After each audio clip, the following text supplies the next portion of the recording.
Hello! We are going to learn how to bake the king of the Christmas baked dishes, a turkey. Alrighty then, we will be baking this smaller turkey. It is 12.42 pounds. This beauty is going to be waiting till later. I may or may not show you that. But according to the official Butterball website, you bake a turkey at 325 degrees Fahrenheit. Subtract 32, multiply by 5, divide by 9 to get that in Celsius.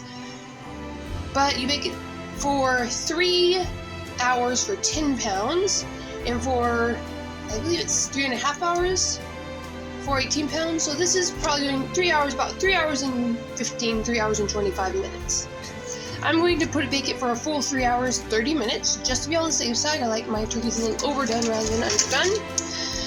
This was a frozen turkey. I got it out to thaw 2 days ago.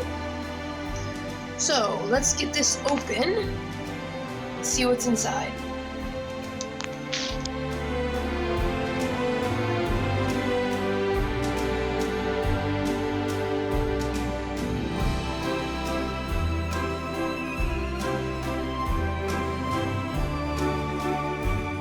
And in 1918,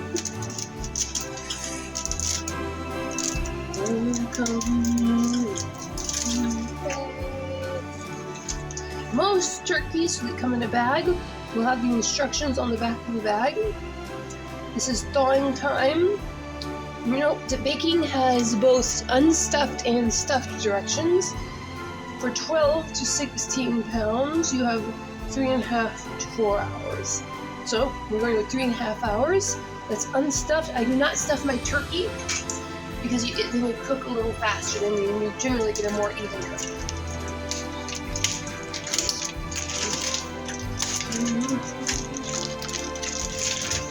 Alrighty.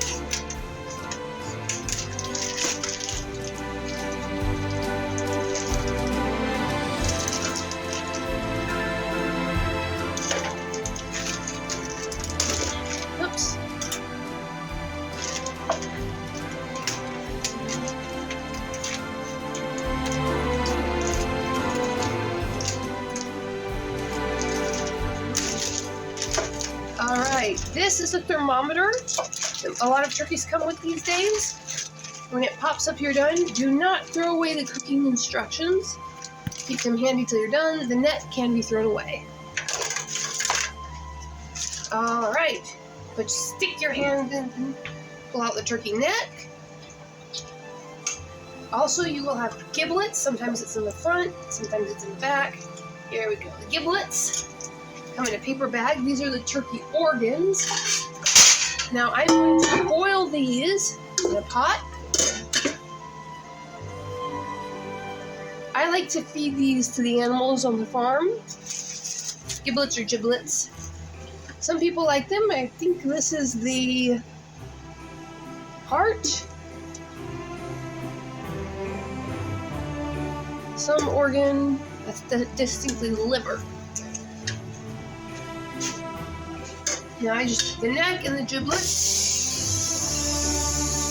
I put in a few inches of water. And I set that on the stove. Very low heat, lid on, and that's going to be a treat for the cats and the dogs later. Meanwhile, I've got this chicken. Now, it's going to be thoroughly cooked, so I don't know if it's necessary to wash it like this, but I like to wash. It comes out of the bag with a little bit of slimy feeling on it. There's got to be a lot of bacteria in there, and I like to give it a wash. It's not directly touching the sink. Put in this colander right here. Just give it a good rinse off. Especially I like to rinse out the gut cavity before I cook it. And that is how I prepare the turkey out of the bag. Now we are going to prepare the seasoning and the spices shortly. Okay, so here's how I like to season my turkey. I'm going to start off with an onion.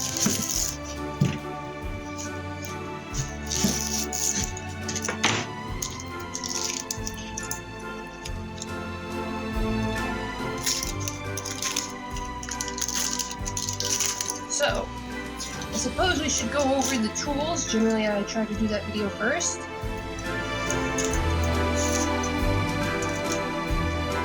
But I forgot, so let's do that. For my turkey seasoning, I find a blender is absolutely essential. Blender and lid. Cutting board. Large knife. The large knife is going to be doing most of the work here. A roasting pan. I got this traditional turkey roasting pan. And lid.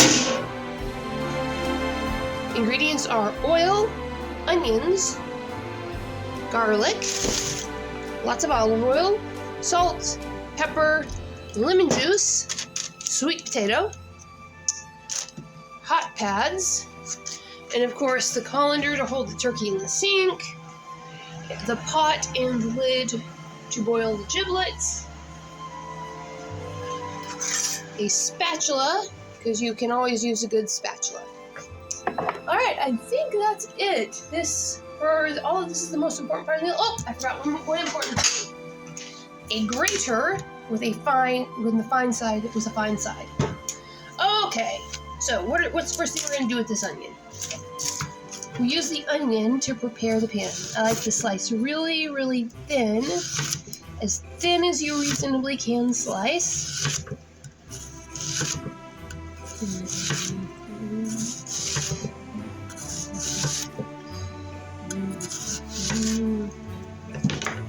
Now, take these onion rings, and you want to liberally coat the bottom of the pan. I happen to be coming down to the last of this oil. I'm going to leave the oil bottle in there to drain.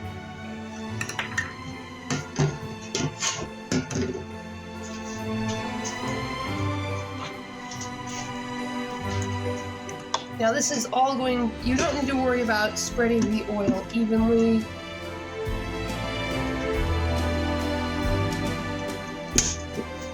Alright, I think that's all we're going to get out of there. So, I'm going to take these rings, punch them out, and just sprinkle them down in there. Whatever is touching the bottom of the pan is going to get slightly burnt. And I do not want the flesh or the skin of the turkey to get burned. So what I'm doing is I'm creating a protective layer of onions that are going to get burned last to a crisp, resting on the bottom of the metal pan. But this will prevent the turkey from suffering the same fate.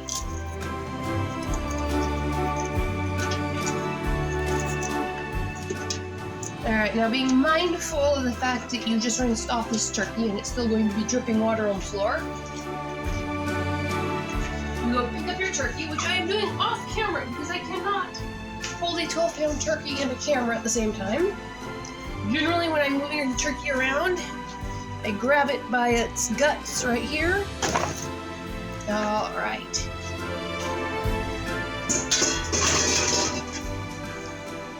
So now, what we have here is a turkey. When I want to move it around, I generally grab it right here like this. Skin is still tied to the body, but there's all this space around here. We'll worry about that space later. I want a good angle for this. Let's see. I need a better tripod. Alright. Now, do you see the skin? It's attached, but if you can take your finger, let me show you on the other side. Grab the skin, slide your hand in. What you want to do is detach the skin. Keep your finger on the thermometer so the thermometer doesn't pop out. Your goal is to separate the skin from the flesh so that the skin is like a bag or an extra layer covering the flesh. I'll get into why I do this in a bit. When you do the side that has a thermometer on it, you want to be careful, mindful.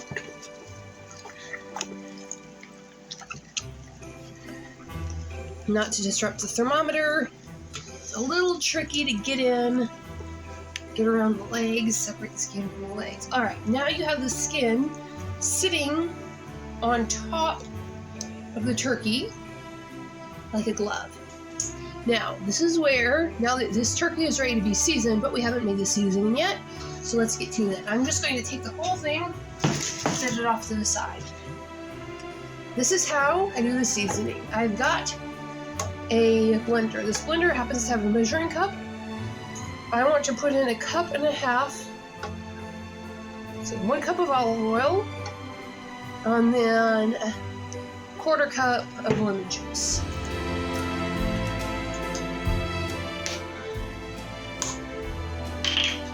Alright, fortunately I don't have to bother measuring it in because this is a measuring cup. Alright. 1/4 to 1/2 cup of lemon juice. You can use more or less lemon juice. Again, this is mine. I'm going to use about 1/2 cup of lemon juice. Alright, we've got acid helps break down the proteins in meat and makes the meat more tender when you eat it.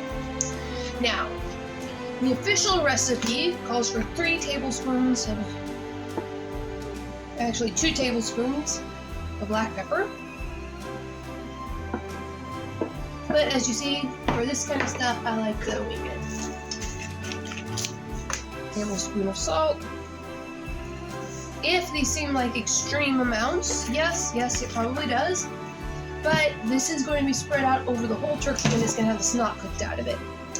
Now, here's where all those extra onions you saw earlier come in. I hope you're not sensitive, because we're going to be crying a lot from this point on. Sometimes if I'm really stressed and haven't had a good cry, I'll just go chop up an onion.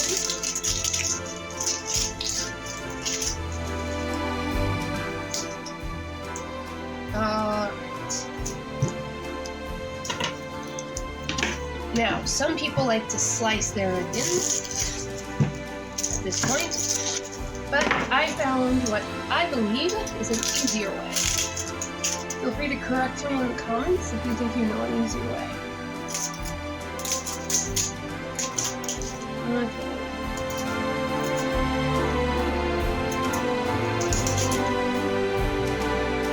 Oh, am I in screen?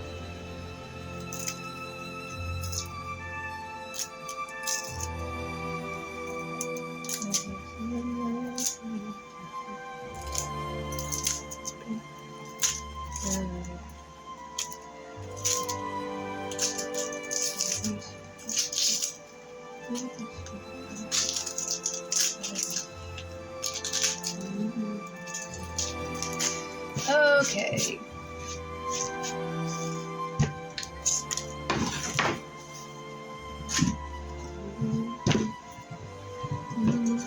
For the onions, I use the big side and just grate. This is not advisable for everyone. Alright, and once you get the onion down to size, just kind of slice up what's left so you don't grate up your fingers. Alright, and that goes in the olive oil lemon juice mix. I learned this technique, or I learned a very similar technique when I was riding the train up to Seattle, and I missed my stop, just slept right through it. The train people were very nice. They got me on a southbound train, But I had some time to kill up at that famous Fisherman's Wharf, I think it's called. And there was a guy doing Mediterranean style food. It was really chatty. We had a nice long time to talk while I waited for my train. And he made me a sauce for the chicken, which was basically just blenderizing garlic and various seasonings with olive oil. And ever since then, that's been my primary method.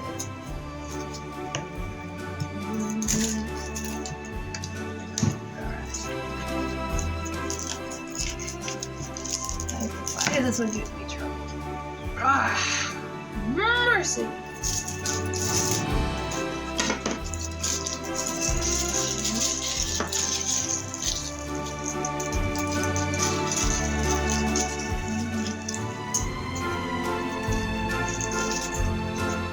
You will note I'm not getting all the skin off these.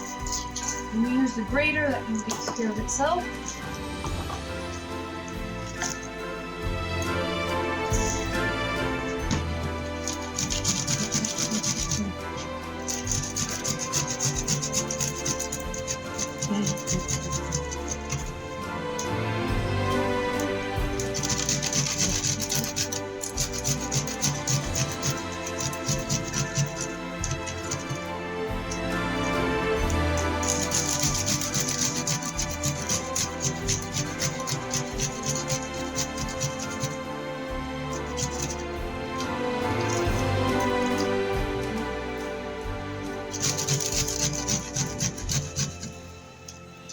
One way you can avoid the problem I'm having right now, which is that my eyes are hurting like mad, is to refrigerate your onions and garlic for several hours, for 24 hours before you use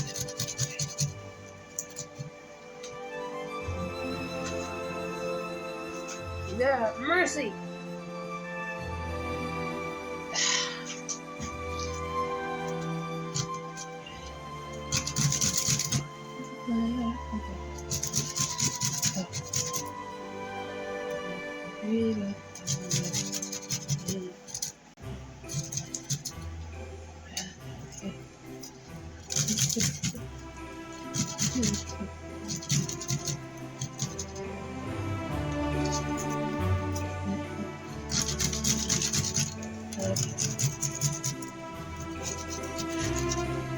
I'd make sure that I'm on screen here.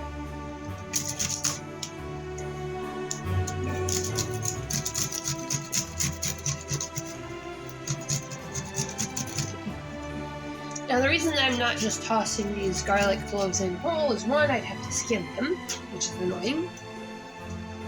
And two, when you put in garlic with other things to be blended, oftentimes the individual clove chunks don't blend very well. And I found that grating them before you throw them in the blender gives you a much more even dispersal of garlic.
Alright, so we've got the garlic, the onion, the black pepper, the salt, the oil, and the lemon juice.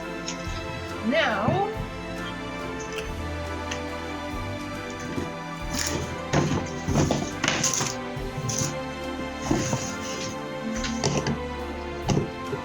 make sure it's tight. Put it on.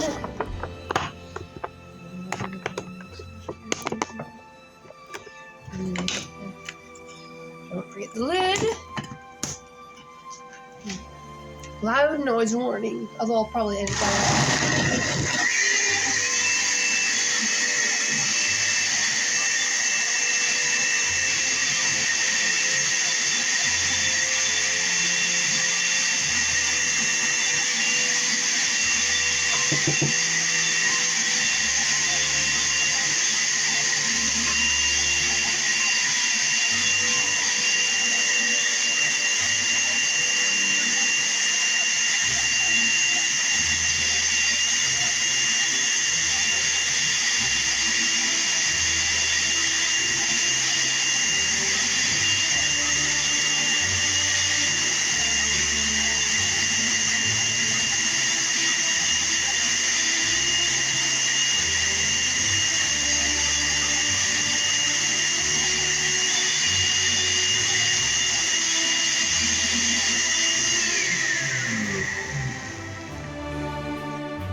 Alrighty. Now remember that turkey over here that we fried up the skin off of?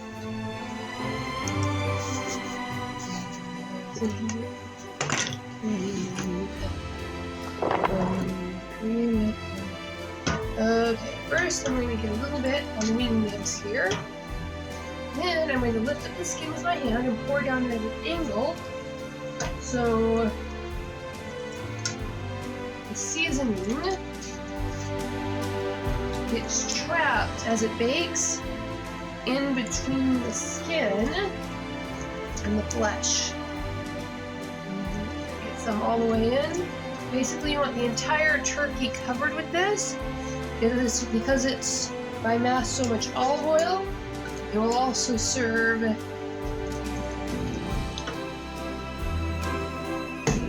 oh, goodness! There's an entire another packet of giblets in there. That's odd. Well, it's a good thing I checked.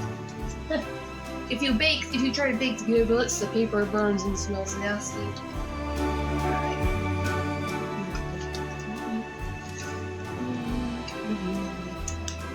Here we have the spatula.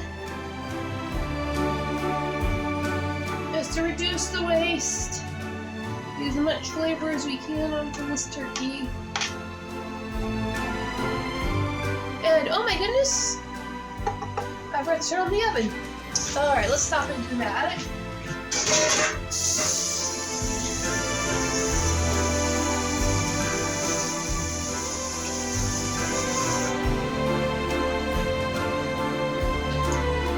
Alright, now, first step, open the oven. And there is stuff in here.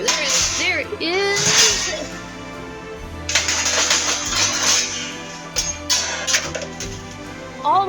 is always check to make sure there is nothing in your oven. Now we will move these later so that when we pull the turkey out, we can set it right here. Hit bake.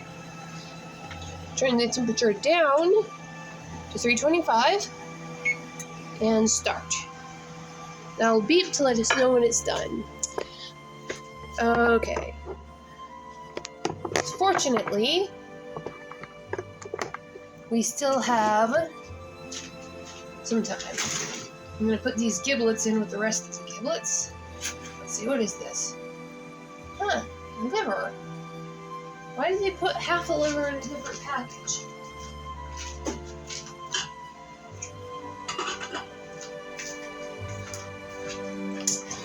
Okay, sweet potatoes.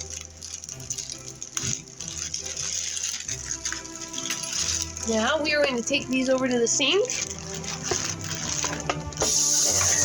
First I'm going to rinse this out so the gunk doesn't set.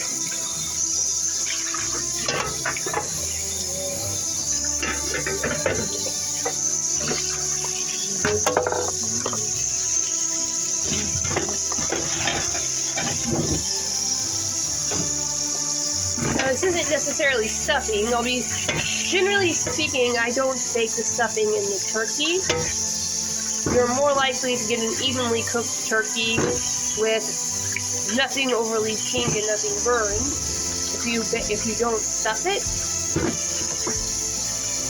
But stuffing is still delicious. So I make a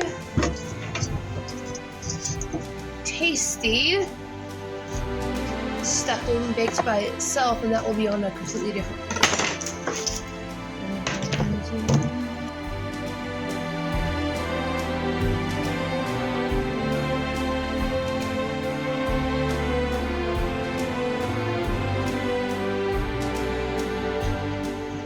Because it's not really inside the turkey, it doesn't have the potential negative consequences that stuffed turkey can.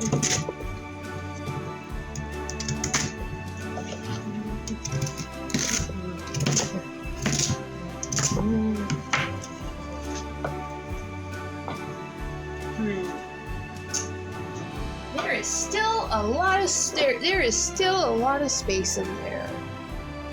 We're gonna get some more sweet potatoes. We will have another class going over how to cook sweet potatoes by themselves for Christmas.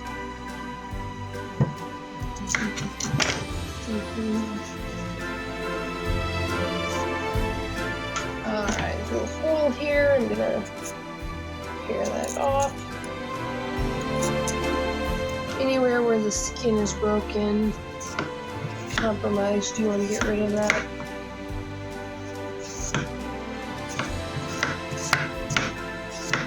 There's probably mold in there. Not baking it will kill it. Might be toxins left. This one looks good.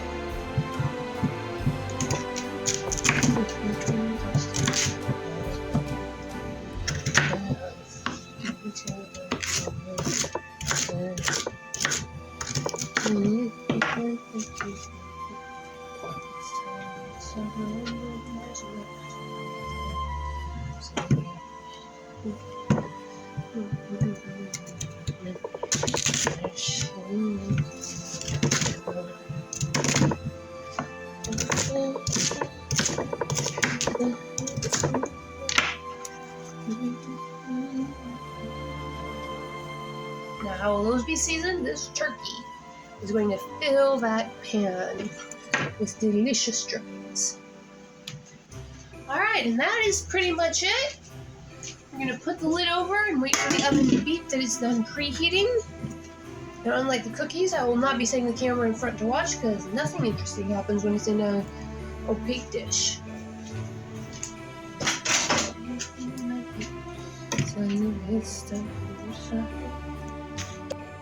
Okay, the oven has just beeped.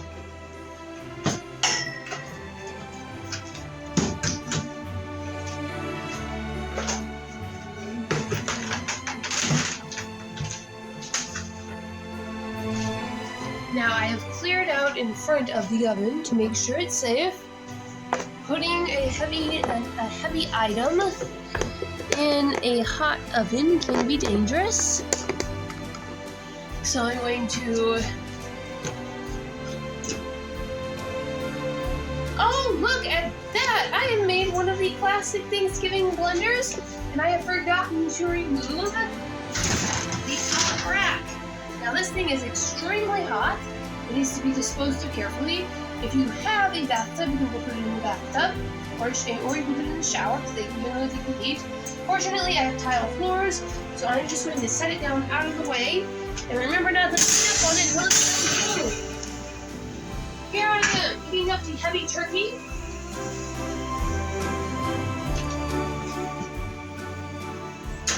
Mindful not to brush my hands against the sides.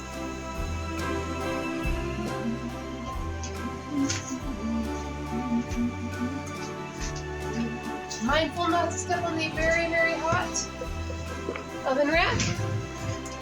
Let's take one little peek inside. And our turkey is roasting. I am going to set the timer for 3.5 hours. 1, 2, 310, 320, 330. All right. And now we wait. The giblets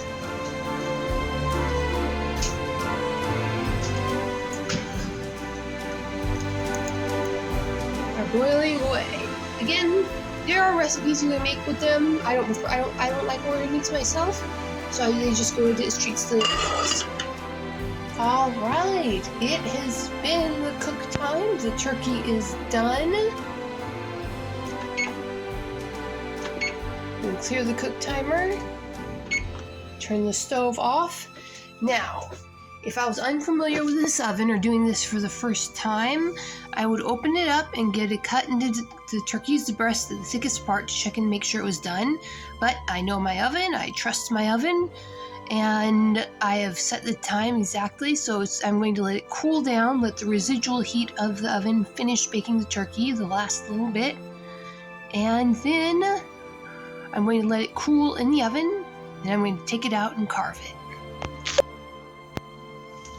Okay, let's get this turkey out the oven.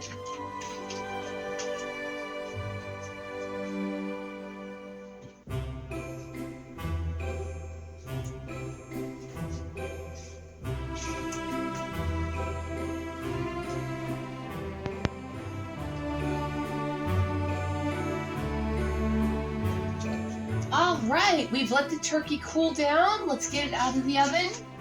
I'm still going to use the hot pads just in case.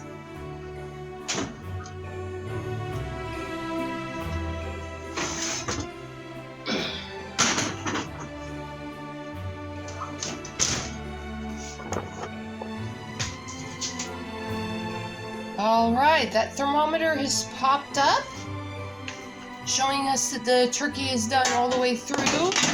Our sweet potatoes are roasted, and we've got plenty of drippings in that pan to make gravy.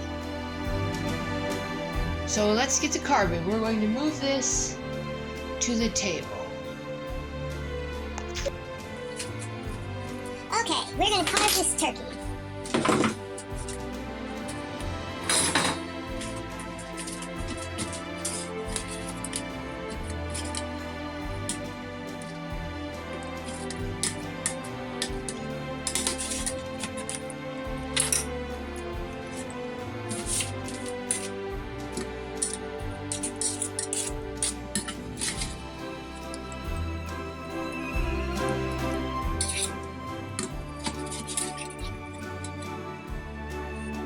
Okay, got the sweet potatoes out.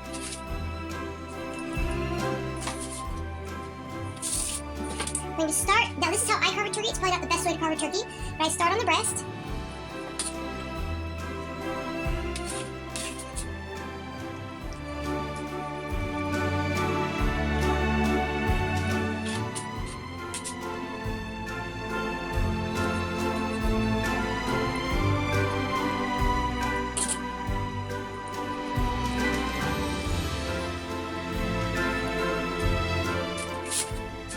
Keep your plate close to the turkey.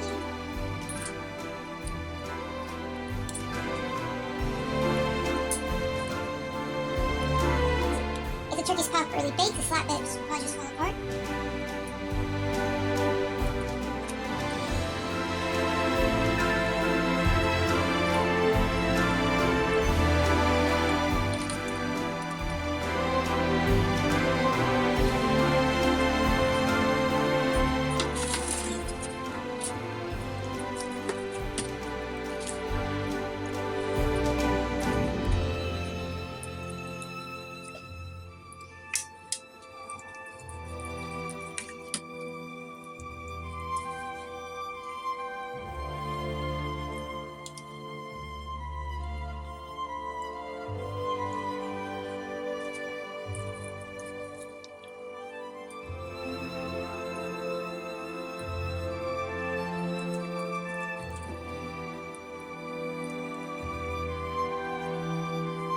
Now the goal here is to get serving-sized pieces. So your goal is to slice off pieces about the size that people want to eat.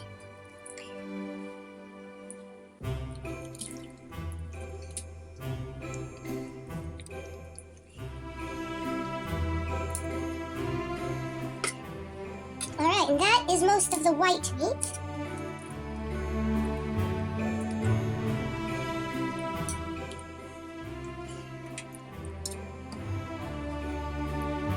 Alright, now let's pull out the dark meat. This is about the amount of white meat you should get from a 12-pound turkey.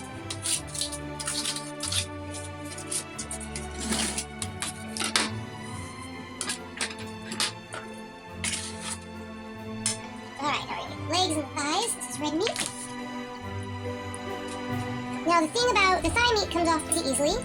It's got this bone inside of it. Now this is not underdone pink meat. Okay. So let's start frying off. Now in turkey leg bones, you have these, because turkeys are very strong runners, they're land birds. Look at that, this is what it means when meat just melting off the bone. That's how you know it's good done. Alright, so make sure your hands are washed because you're going to have to use your hands for this part. You've got these spindly, pokey tendons, ligaments in the legs the turkeys used to run with. You don't want that in the meat that you put on the table, so you're going to have to pick those out. This is the cartilage at the end of the bone.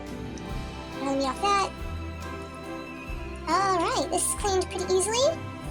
That other leg.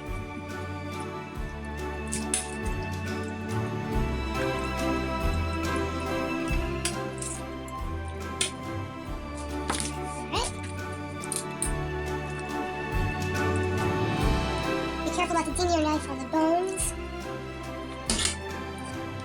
Alright. We got some weirdly shaped bones in here. But yeah, if your turkey's cooked thoroughly, the meat should just fall right off the bones. And you can pick the bones out fairly easy.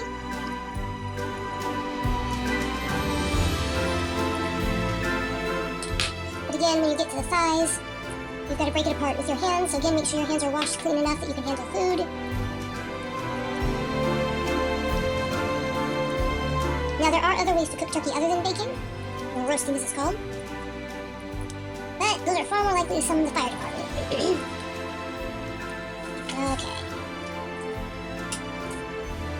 Now we've got the wings here, which also goes as red meat.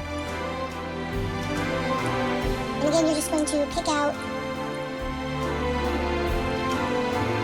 the bones.